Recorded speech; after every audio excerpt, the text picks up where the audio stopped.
তুমি জানোই না যে আল্লাহ তাআলা তোমাকে কোথায় নেবে। খুত্তাতুল্লাহি আ'যামু মিন খুত্তাতিকুম, আল্লাহর প্ল্যান তোমার প্ল্যানের চাইতে অনেক অনেক বড়।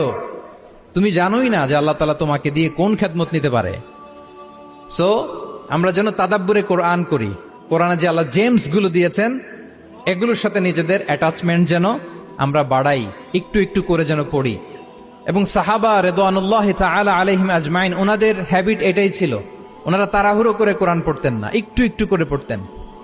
তোমাদের তো 2 বছর কিংবা 3 বছরে হেফজ শেষ হয়ে যাওয়ার কথা নাকি? তাদের কয় বছর লেগেছে হেফজ করতে? 3 বছর। আচ্ছা, তোমরা কি জানো ওমরে ফারুক রাদিয়াল্লাহু তাআলা আনহু উনি সূরা বাকারা হেফজ করতে সময় নিয়েছিলেন 12 বছর। ওনাদের অভ্যেস ছিল তারা তাদাব্বুরে কোরআন করে করে আগাতেন।